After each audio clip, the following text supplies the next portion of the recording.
What I thought was curious about the Netflix thing is that they say that as part of their revenue protection thing, they're going to try and clamp down on what every millennial has done, which is basically share their password with someone else, so you can be logged in on multiple devices, so you can share your account with your partner or your brother or your parents. Down, but you can't really do that now, can you? Well, they... Oh my God, you're smiling. You definitely do that. Do you know what? Oh my God, he does it. What I'm actually reminded of is oh my God, Netflix is stretching from Dublin to West Cork. The Netflix buzz there, it just reminds me that you wouldn't download a car thing.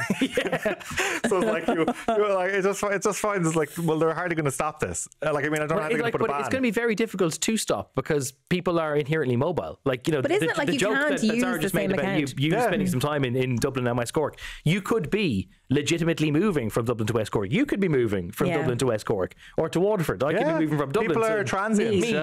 Or maybe Kilkenny from time to time. But heel of the reel of this is that Netflix may now soon have ads.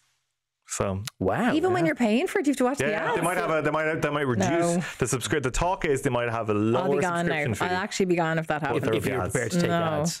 I'm not watching ads if I'm paying for it. It would kind of, to me, that would completely destroy the binge culture. That you'd never like sit down and watch 4 or 5 episodes of Drive to Survive or Queer Eye or anything else on Netflix if there was ads in between. I hold it against Netflix. I have no sympathy for Netflix ever since they got rid of dating around.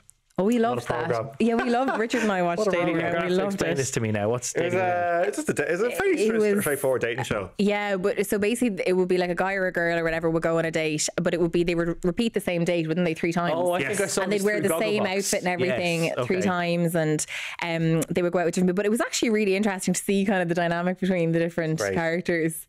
We didn't always guess who they'd pick at the end. We weren't always right. The least predictable of the Netflix dating shows. It was one of the better dating shows, though, I think, in terms of like, it was kind of somewhere between maybe First Dates. There was a First Dates element to it, I would say, with the dinner aspect of it. How Netflix has sort of developed a bit of a niche. Phenomenal. This is the greatest news. I'm sure you're learning so much about current affairs right now. Bye.